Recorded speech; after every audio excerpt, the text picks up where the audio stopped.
The morning sun was just beginning to break through the clouds as Thomas Reed drove through the quiet streets of Oakwood Heights. It was barely 6:30 a.m., and the neighborhood was still waking up. Thomas had been working late at his office in Washington, D.C., reviewing case files that couldn't wait until morning. Now dressed in a plain gray sweatshirt and jeans, he was finally heading home for a quick shower and change before heading back to work. Thomas wasn't thinking about much beyond the warm bed waiting for him at home when he noticed the flash of red and blue lights in his rearview mirror. He checked his speedometer. He wasn't speeding. Maybe a taillight was out. He signaled and pulled over to the curb, putting his car in park. As he waited, he instinctively reached for the glove compartment to get his registration, then paused, remembering advice he'd given countless times to others. Move slowly. Keep your hands visible. Officer Kevin Mercer had been on patrol for nearly 7 hours and his shift was almost over. The last call had been a noise complaint that turned out to be nothing, and he was irritated at having his time wasted. When he spotted the dark sedan rolling through a stop sign, he decided to make one last traffic stop before heading back to the station. As Officer Mercer approached the vehicle, he noted the driver, a black man in casual clothes. The car was nice, a bit too nice for this hour in this neighborhood, he thought. Not that he'd say that out loud, but the thought registered all the same, settling into a familiar groove of assumptions he'd developed over his 8 years on the force. License and registration, Officer Mercer said, not bothering with a greeting. His flashlight beam swept across the interior of the car before landing directly on Thomas's face, the light unnecessarily bright. Thomas squinted against the glare but kept his expression neutral. "Good morning, officer. May I ask why I was pulled over?" Officer Mercer's mouth twitched slightly. "You rolled through that stop sign back there. Didn't even slow down." This wasn't entirely true. Thomas had slowed considerably, though perhaps not to a complete stop. "I apologize if that's the case," Thomas said evenly. "I believe I did stop, but I understand we might have different perspectives on that." The officer's eyebrows rose slightly at Thomas's articulate response. "Your license and registration," he repeated, this time with a hint of mockery in his tone. "Or is that too complicated for you to understand?" Thomas felt a familiar weight settle in his chest, the heavy knowledge of what was happening, the recognition of a situation he'd experienced too many times before, despite his position. Despite everything he'd accomplished, he reached slowly for his wallet. "I'm going to reach for my wallet in my back pocket," Thomas stated clearly, narrating his movements. This was a routine he shouldn't have to perform, but one that had become second nature. Yeah, Officer Mercer said with a dismissive wave. "Just hurry it up. Some of us have real jobs to get to." Thomas took a deep breath and pulled out his wallet. As he did, a small photo fell onto his lap, a picture of him shaking hands with the president at his swearing-in ceremony. Officer Mercer's flashlight caught the image briefly before Thomas tucked it back into his wallet. "Playing pretend with Photoshop, are we?" Officer Mercer smirked. "That's a good one." "Next you'll tell me you work at the White House." Thomas didn't respond to the jab. He simply handed over his license and reached carefully toward the glove compartment. "I'm getting my registration now," he explained. While Thomas searched for his registration, Officer Mercer studied the license, his flashlight illuminating the details. The name, the address in an exclusive D.C. neighborhood, the official government identification markers. Something wasn't adding up in the officer's mind, but he pushed the doubt aside. He'd seen plenty of fakes before. "So what brings you to Oakwood Heights at this hour?"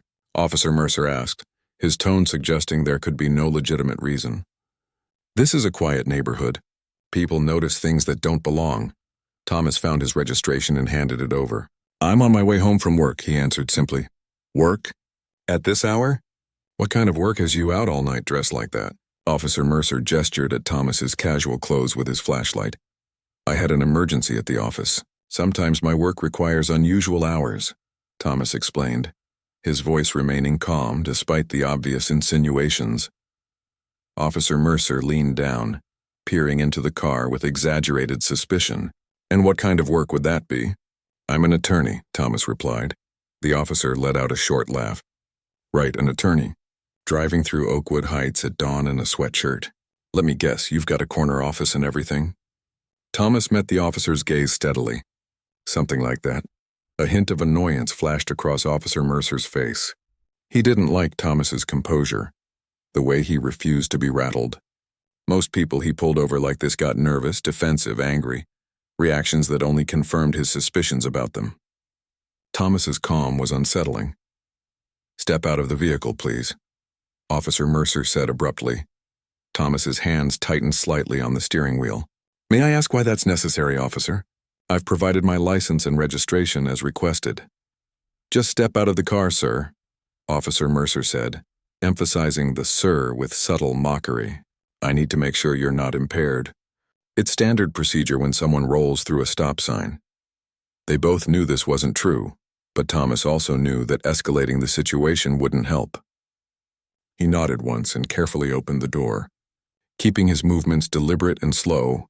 As Thomas stood beside his car, the early morning air cool against his face, Officer Mercer circled him with a critical eye.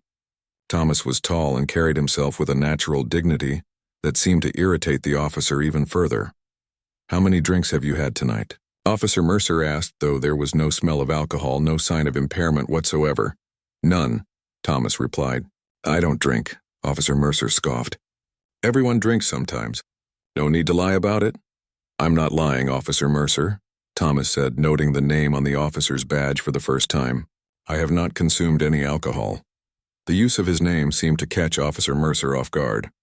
He frowned and stepped closer, trying to reassert his authority through proximity. "Empty your pockets," Thomas paused. "Am I being detained, Officer Mercer? Or am I free to go? Because unless you have reasonable suspicion that I've committed a crime beyond a minor traffic violation, if that, I don't believe you have grounds to search me." Officer Mercer's face hardened. He hadn't expected to encounter someone who knew their rights, someone who could quote legal standards back at him with such ease. "Listen, buddy," he said, his voice dropping to a threatening whisper. "I'm just trying to do my job here. You want to make this difficult, we can make this difficult." Thomas stood his ground, though every instinct told him to comply just to get this over with. But he knew that moments like these mattered, that they added up, that each time someone pushed back against unjust treatment, it created a tiny ripple that might eventually become a wave. "I understand you're doing your job, officer," Thomas said, "and I respect that. But I'm also aware of my rights, and I'd prefer not to be treated like a suspect when I've given you no reason to view me as one." Officer Mercer's radio crackled, breaking the tension. A voice requested his location and status. He stepped back to respond, his eyes never leaving Thomas. While the officer was distracted with his radio, Thomas glanced around the quiet street. A few lights had come on in nearby houses. Perhaps someone had noticed the police car and was watching. Thomas wondered what they saw, a routine traffic stop or something else entirely. Officer Mercer returned, his demeanor slightly changed. Perhaps the radio call had reminded him that he was nearly off duty, or maybe he'd decided this stop wasn't worth the paperwork.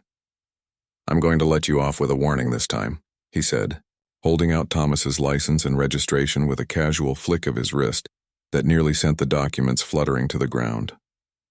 "But you need to come to a complete stop next time. We take traffic laws seriously in this neighborhood."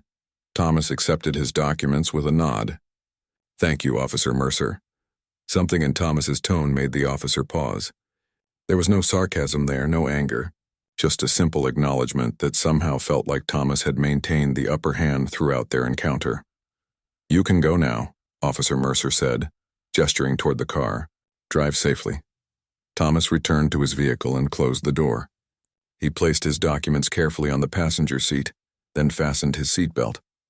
Through the window, he could see Officer Mercer watching him, a puzzled expression beginning to form on the officer's face. As Thomas pulled away from the curb, he glanced in his rearview mirror and saw Officer Mercer return to his patrol car. The officer was looking down at something in his hand, probably Thomas's license, which he had apparently taken a second glance at. Thomas drove away smoothly, maintaining exactly the speed limit. His phone buzzed with a message from his assistant, reminding him about the early meeting with the FBI director scheduled for 8 a.m. In just 90 minutes, he would be sitting in his office at the Department of Justice, making decisions that affected the entire nation's law enforcement policies. But for now, in this moment, he was just another black man who had been pulled over for no good reason. The irony wasn't lost on him. Tomorrow, He would add this incident to the growing file he kept, documented examples of the very problem he was working to solve. From his position as the United States Attorney, General Officer Mercer had no idea what was coming next. But Thomas did, and that would make all the difference. Officer Kevin Mercer sat in his patrol car, staring at the license he'd just run through the system. Something wasn't adding up. The address on the ID matched an exclusive D.C. neighborhood. The name, Thomas Reed, had triggered a flag in the system. Not a criminal flag, but something else entirely. A high-level government official warning. The kind of flag that meant proceed with caution. His stomach tightened as he scrolled through the information on his computer screen. Each new detail made his mouth go a little drier. Attorney, Department of Justice. Special clearance. And then there it was in plain text. United States Attorney General. No way, Kevin muttered to himself, shaking his head in disbelief. That guy? In the sweatshirt? He quickly pulled up a search engine on his department-issued phone and typed in, Thomas Reed, Attorney General. The images that filled his screen matched the man he'd just treated with such disrespect. The same man he'd mocked for suggesting he was an attorney. The same man he'd ordered out of his car without cause. Kevin leaned back in his seat, the full weight of what he'd done crashing down on him. He'd profiled and harassed the highest-ranking law enforcement officer in the country, the person who technically oversaw every federal prosecutor in the United States. His boss's boss's boss. I'm dead, he whispered to the empty car. My career is over. Meanwhile, Thomas continued his drive home, his hands gripping the steering wheel a bit tighter than necessary. The encounter had left him more shaken than he cared to admit. Not because it was unusual, sadly. It wasn't. But because it was such a stark reminder that the title on his office door didn't shield him from the reality of being a black man in America. He pulled into his driveway and sat for a moment, gathering his thoughts. His phone buzzed again. A text from his wife. Then you on your way home yet? Been worried, Thomas typed back. Just got home. Got pulled over. I'm fine. Tell you about it later. He knew she'd understand immediately what got pulled over really meant. It was a conversation they'd had too many times over their 20 years together. As Thomas stepped out of his car, his neighbor Walter was collecting the morning newspaper from his driveway. Morning, Thomas, Walter called out. Early start today? More like a late finish, Thomas replied with a tired smile. Washington never sleeps, especially when Congress is in session. Walter nodded sympathetically. How's the new administration treating you? Better than the last one, I hope?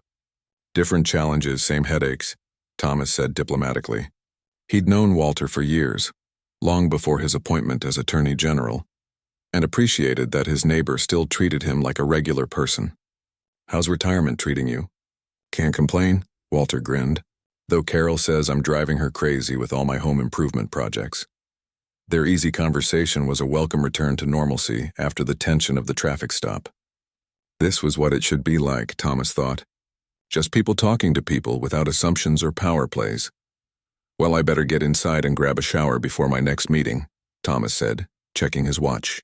Give my best to Carol. Will do. Don't work too hard saving the country, Walter joked as he headed back to his house. If only it were that simple, Thomas thought.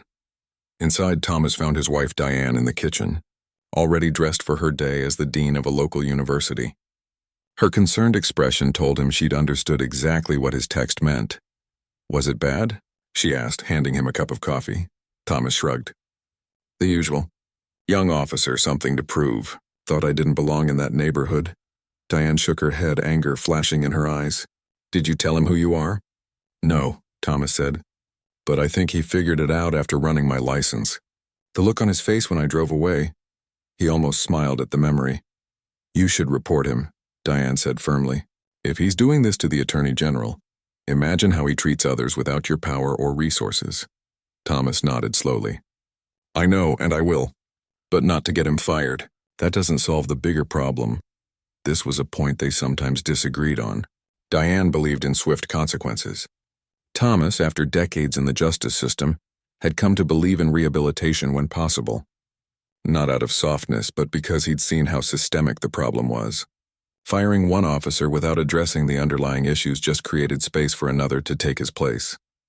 I'm thinking this might be an opportunity, he said, warming to an idea that had been forming since he drove away from Officer Mercer. A teaching moment.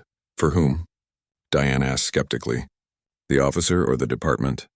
Both, Thomas replied. Maybe even beyond that. Before he could elaborate, his secure phone rang, the one only a handful of people had the number to. He glanced at the caller ID, Police Commissioner Jackson. That was fast, Thomas murmured, then answered. Reed speaking. Mr. Attorney General, the commissioner began, his voice strained with formality. I've just been made aware of an incident involving one of our officers this morning. I want to personally assure you that we take this matter extremely seriously.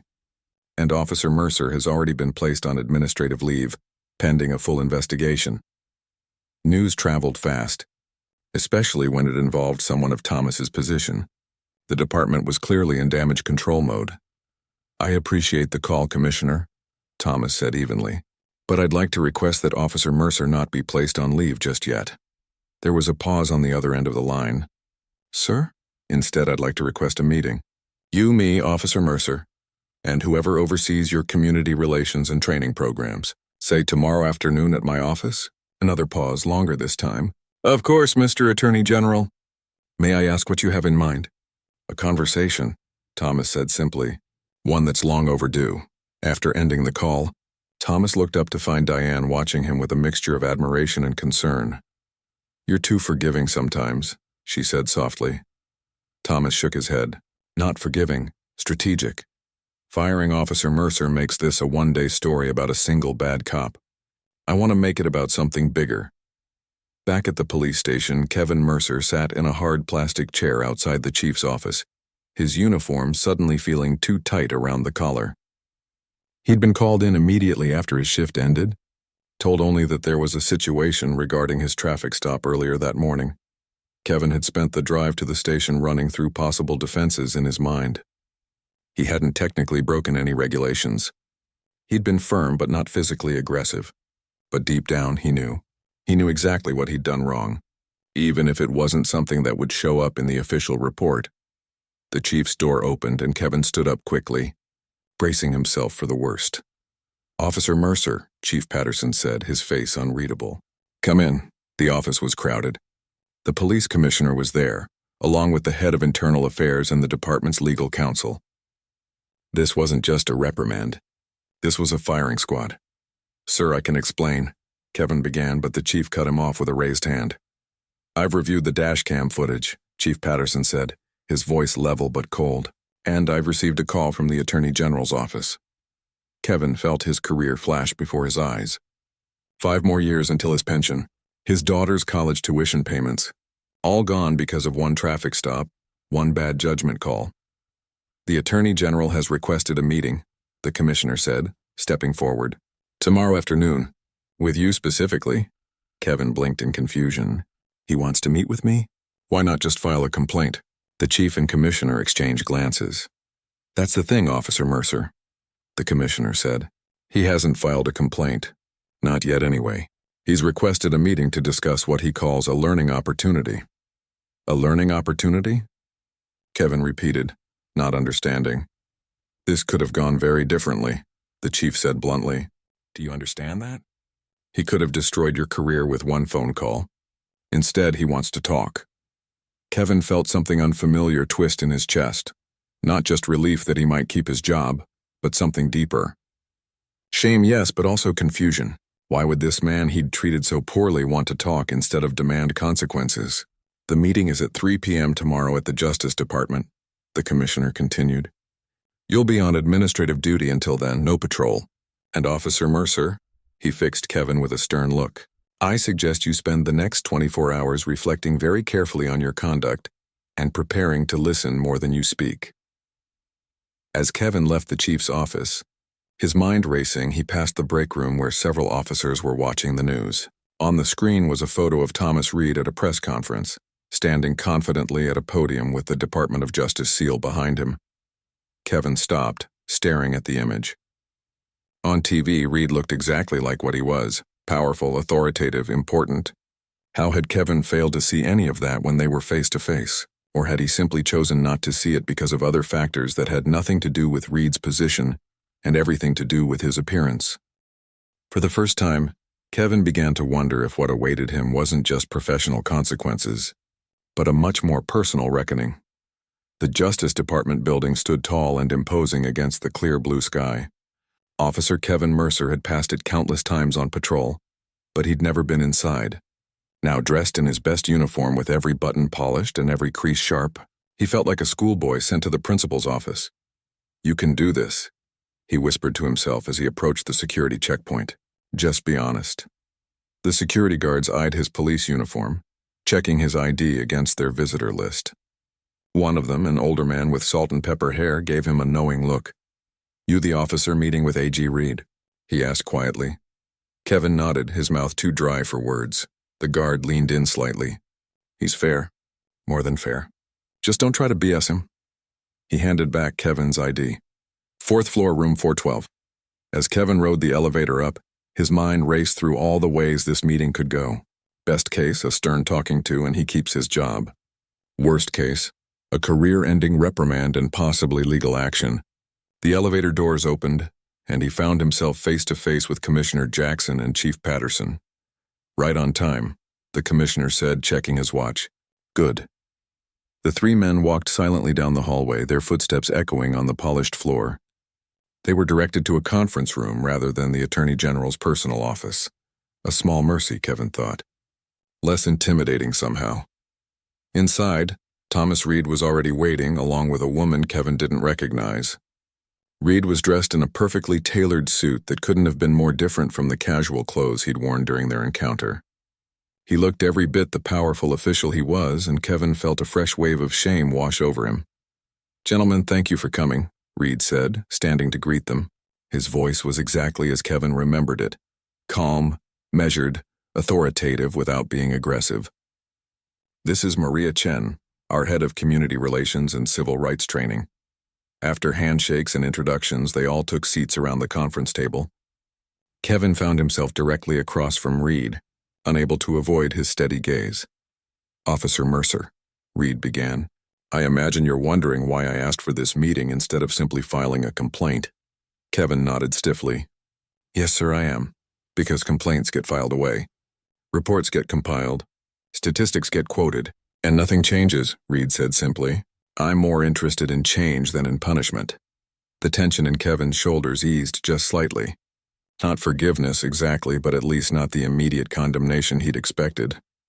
"That said," Reed continued, his tone hardening just a fraction, "I want to be clear about what happened yesterday morning. You profiled me. You treated me with disrespect. You abused your authority, and you did it because of assumptions you made based on my appearance." Kevin stared down at the table, his face burning. Every instinct told him to defend himself, to explain that it wasn't about race, that he would have stopped anyone rolling through a stop sign. But the dashcam footage didn't lie. He'd been dismissive from the start before Reed had said or done anything to warrant it. "Yes, sir," he managed to say. "I did." The admission hung in the air. Kevin expected Reed to press the point, to make him squirm. Instead, the Attorney General surprised him. "Thank you for acknowledging that," Reed said. "It's a starting point." The chief and commissioner exchanged glances. This was clearly not going the way they'd anticipated either.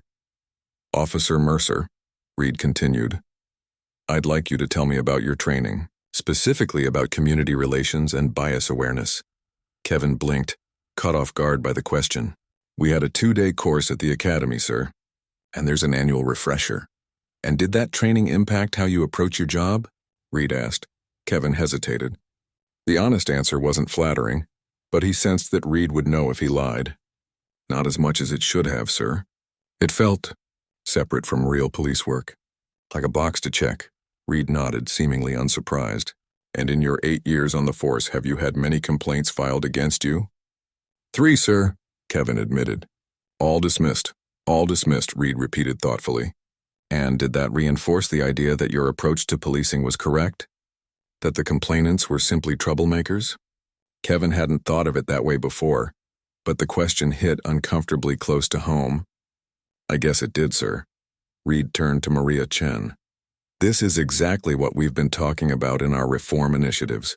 Training that doesn't connect to real-world policing, complaint systems that dismiss valid concerns, officers who never get the feedback they need to improve." Chen nodded, making notes on her tablet. "Classic systemic issues." Kevin's confusion must have shown on his face because Reed turned back to him with a surprisingly gentle expression. "Officer Mercer, I didn't bring you here to end your career. I brought you here because you're a symptom of a larger problem and I think you might be part of the solution." "Sir?" Kevin wasn't sure he'd heard correctly. "You made a mistake," Reed said plainly. "A serious one. But your record suggests you're not beyond reaching. And your honesty today tells me you might be willing to learn." The chief cleared his throat. "Mr. Attorney General, what exactly are you proposing here?" Reed leaned forward. "A pilot program. One that's been in development for months but has lacked a real-world test case.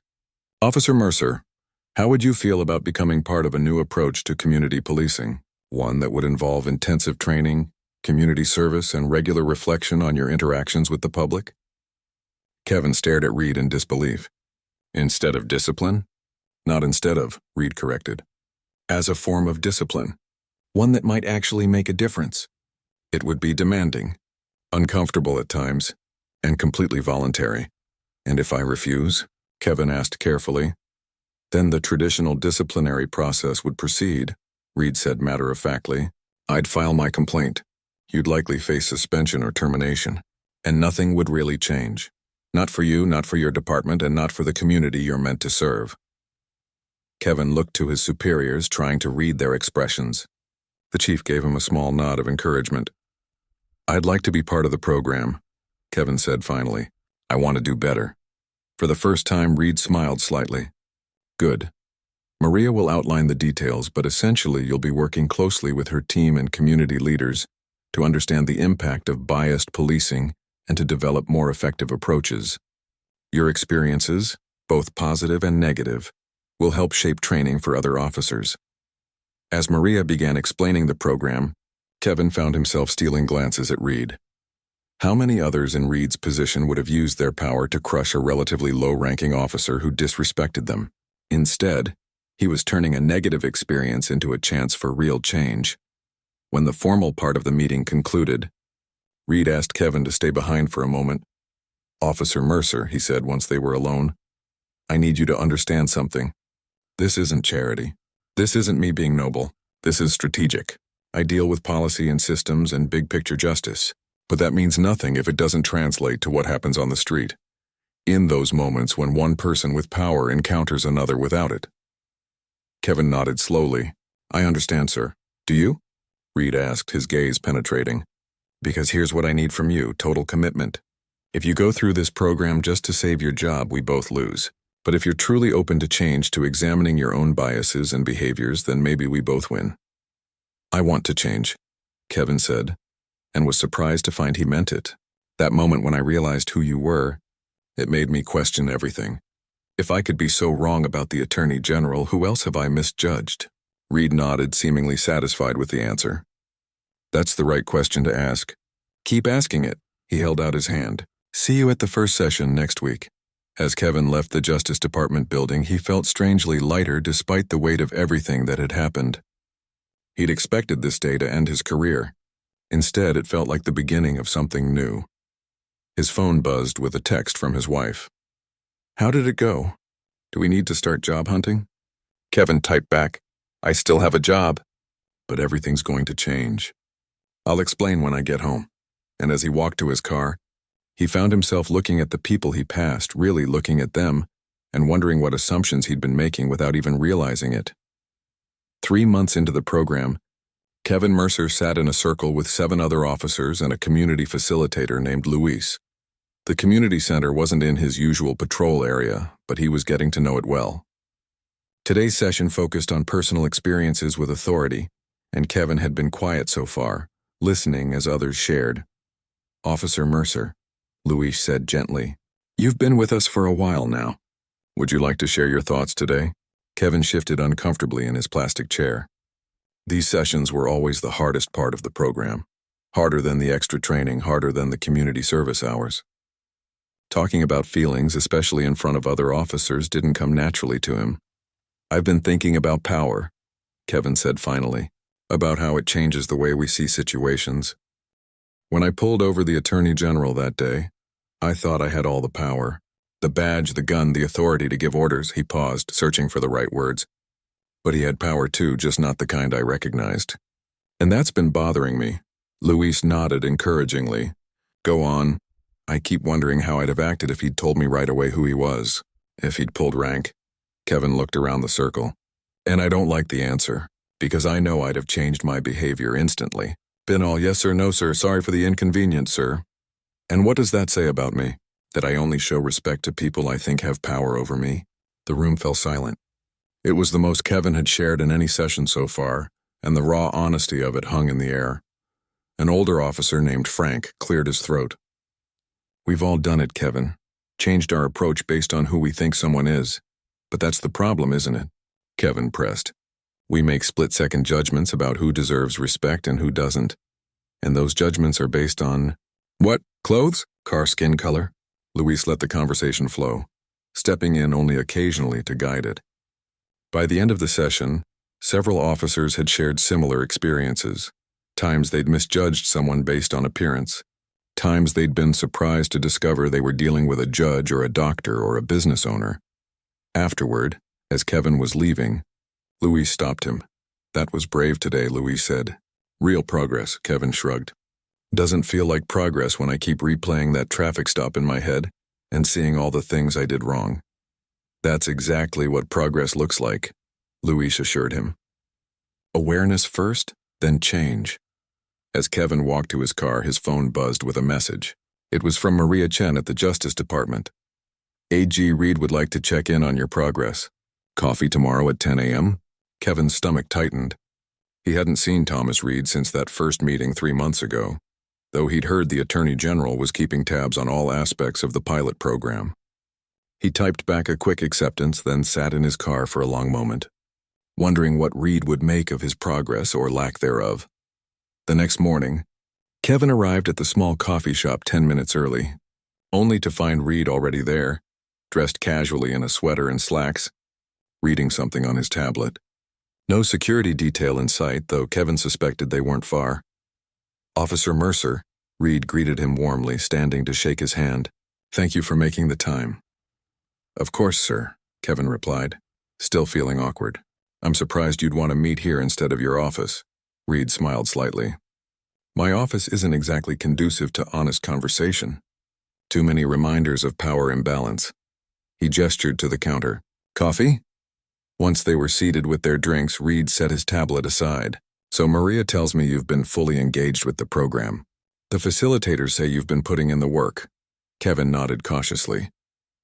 I'm trying, sir. Drop the sir, please. Thomas is fine when we're having coffee. Kevin doubted he could ever bring himself to call the Attorney General of the United States by his first name, but he appreciated the gesture. How's it going from your perspective? Reed asked. And I want the real answer, not what you think I want to hear. Kevin took a deep breath. Honestly, it's been hard. Not the extra hours or the training. That part's fine. It's the looking inward, questioning things I've always taken for granted about how I do my job. Reed nodded, looking genuinely interested. Any specific revelations? Kevin thought about the question. I've started noticing patterns in my own behavior. Who I choose to pull over, who I let off with a warning versus who gets a ticket, the assumptions I make before I even talk to someone. He stared down at his coffee. It's not comfortable realizing your own biases.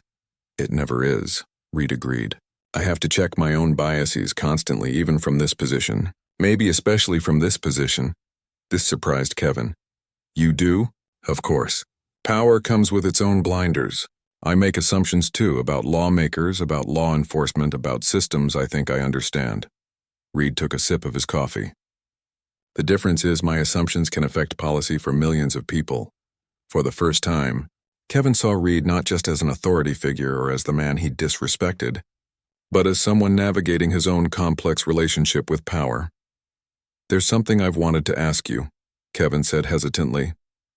That morning when I pulled you over, why didn't you just tell me who you were? Flash your credentials? Put me in my place? Reed considered the question carefully. 2 reasons. First, I shouldn't have to pull out my title to be treated with basic respect. No one should, he paused. And second, I was curious what would happen if I didn't.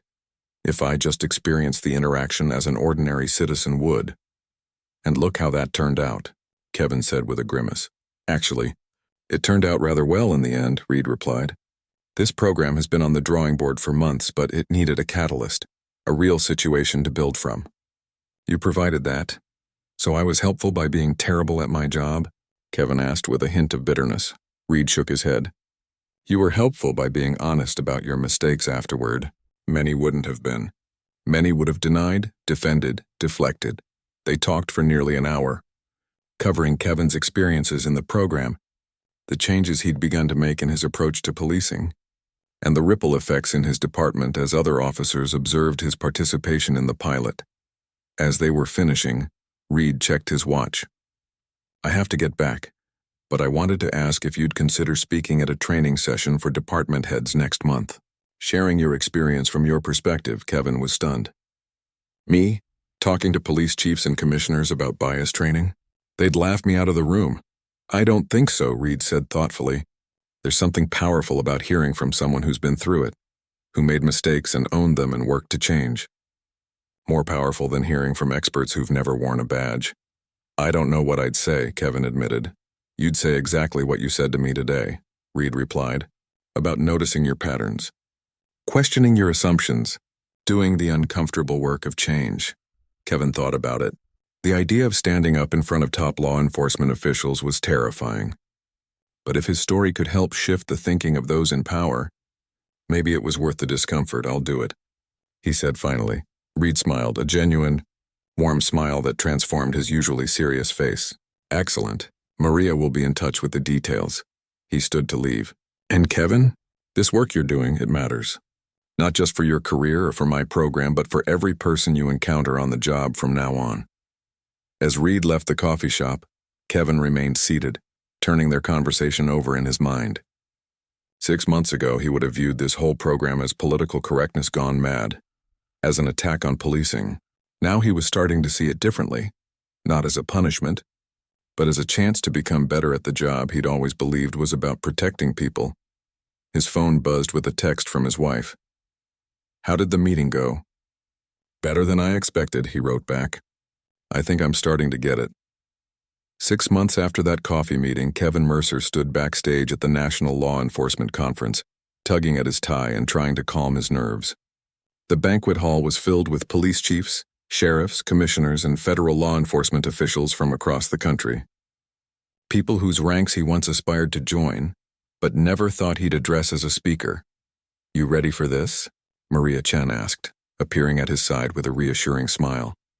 Not even a little bit, Kevin admitted. What if I mess up? What if they hate what I have to say? Then they hate it, Maria shrugged. But they'll have heard it. And that's what matters. From the stage, he could hear Attorney General Reed finishing his introduction. And so today, I'm proud to introduce someone who has shown remarkable courage, not just in facing his own biases, but in sharing that journey openly with others. Please welcome Officer Kevin Mercer. The applause was polite but reserved as Kevin walked onto the stage. He saw the skepticism in many faces. Who was this regular patrol officer to lecture them on how to run their departments? Kevin took a deep breath and placed his prepared notes on the podium. Then, after a moment's hesitation, he folded them up and put them in his pocket. A year ago, he began, his voice steadier than he expected. I pulled over a man for rolling through a stop sign. At least that's what I told myself at the time. The truth is, I pulled him over because he was a black man in casual clothes driving through an upscale neighborhood at dawn, and something about that triggered my suspicion. The room was silent now, all eyes on him. I treated this man with disrespect. I was condescending. I ordered him out of his car without proper cause. I assumed he was lying when he told me he was an attorney. Kevin paused, making eye contact with various people in the audience. It turned out he was Attorney General Thomas Reed. A murmur rippled through the crowd. Many knew this story already. It had made the rounds in law enforcement circles.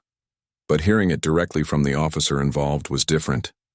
I could stand here and tell you I've completely changed, that I've overcome every bias, that I'm a perfect officer now, Kevin continued, but that would be another lie. What I can tell you is that I'm aware now. I notice when those snap judgments happen. I question them. I check myself. For the next 20 minutes, Kevin shared his experience in the pilot program, the community sessions, The ride-alongs with community leaders, the hard conversations with fellow officers, the patterns he'd begun to recognize in his own behavior and in the system. The hardest part, he told them, wasn't admitting I'd made a mistake with the Attorney General. It was admitting I'd been making similar mistakes my entire career, with people who didn't have the power to turn that mistake into a teachable moment, people who just had to absorb that disrespect and move on. As Kevin concluded his remarks, the applause was warmer, though some faces remained stone-faced. Change never came easily, especially to institutions as tradition-bound as law enforcement. After his speech, Kevin stood at the edge of the reception, watching as Reed moved through the crowd, shaking hands and engaging in discussions. Several attendees approached Kevin as well, some to congratulate him on his candor, others to ask pointed questions about the program. "So this is the famous Officer Mercer," said a tall woman in a police chief's uniform, extending her hand. "Lynn Taylor, Chicago PD. That was quite a speech." "Thank you, Chief Taylor," Kevin replied, shaking her hand. "I've been following this pilot program of yours with interest," she said. "Got some similar issues in my department. You really think this approach works better than traditional discipline?" Kevin considered the question carefully. "I think both have their place. Some officers won't change no matter what program you put them in. But for others, officers who want to do better but have blind spots they don't even recognize, yes, I think this approach makes a difference." Chief Taylor nodded thoughtfully. "We're considering implementing something similar. Any chance you'd be willing to consult?" Before Kevin could answer, Reed joined them. "Chief Taylor, I see you've met our star pupil." "Indeed I have," she replied. "I was just trying to poach him for some consulting work." Reed laughed. "I'm afraid you'll have to get in line. Officer Mercer's schedule is filling up fast." Kevin looked at Reed in surprise. "It is. Maria didn't tell you. We've had requests from 12 departments so far, asking if you'd speak to their officers or advise on similar programs." Reed turned to Chief Taylor. "But Chicago is certainly a priority if you're serious about implementation." As the evening wound down, Kevin found himself standing on the hotel balcony, taking a moment of quiet after the intensity of the day. Reed joined him, loosening his tie as he stepped outside. "You did well today," Reed said, leaning against the railing. "Thanks," Kevin replied. "Still feels surreal, all of this. A year ago I was just a patrol officer making the same mistakes day after day. Now I'm speaking at conferences, consulting with police chiefs. Sometimes I wonder if I deserve to be the face of this program." "That's exactly why you're the right face for it," Reed said. "Because you question it. Because you recognize how much further you have to go." They stood in comfortable silence for a moment, looking out at the city lights. "I got the promotion," Kevin said finally. "Community Relations Liaison. Starting next month," Reed smiled. "Congratulations. Well deserved. It's because of you," Kevin said. "All of this." "If you just filed a complaint that day instead of seeing the bigger picture," Reed shook his head. "Don't give me too much credit. You did the work. Many wouldn't have." Inside, the conference was breaking up, people heading to dinner or back to their rooms. Kevin's phone buzzed with a text from his wife. "How did it go?" "Good," he typed back. "Really good? Tell you all about it when I get home." He turned back to Reed. "There's something I've been meaning to tell you. That stop sign, the one I said you rolled through, you actually did come to a complete stop. I checked the dash cam footage later. One more assumption I got wrong that day." Reed laughed, a genuine, full laugh that Kevin had never heard from him before. "I know," he said. "I always stop completely. Occupational hazard of being a lawyer, following rules to the letter." "So the whole thing was even more baseless than I thought," Kevin said, shaking his head at himself. "Maybe," Reed acknowledged. "But look at the result. Sometimes the worst moments lead to the best outcomes." As the evening ended and they prepared to part ways, Reed extended his hand. "The program officially ended 3 months ago, but the real work never does. Keep at it, Officer Mercer." "I will," Kevin promised, shaking his hand firmly. "And a thank you, not just for the opportunity, but for seeing something in me worth saving." "I didn't save you," Reed corrected gently. "You saved yourself by being willing to change. All I did was open a door." 2 weeks later, Kevin was back on patrol, his last shift before starting his new position. As he drove through a familiar neighborhood, he spotted a car rolling through the same stop sign where he'd pulled over Reed a year earlier. His first instinct was to hit the lights and make the stop, But something made him pause and really look at the situation. The driver was being careful, just not textbook perfect. There were no pedestrians at risk, no dangerous driving. Just a minor technical violation that thousands of drivers made every day. Kevin drove on, using his judgment rather than his biases to guide his actions. It was a small moment, not the kind that would make headlines or change department policies. But for Kevin, it represented everything he'd learned over the past year. That true justice wasn't about enforcing every rule equally, but about treating every person with equal respect and consideration. Later that day, as he turned in his patrol car keys for the last time, his sergeant asked him if he was ready for his new role. "As ready as I can be," Kevin replied. "You know," the sergeant said, "when this all started, a lot of us thought you were finished. That the AG was just making an example of you before dropping the hammer. No one expected all this." Kevin smiled slightly. "Me neither," he admitted. "Turns out sometimes the worst mistake you make can lead to the best chance you get."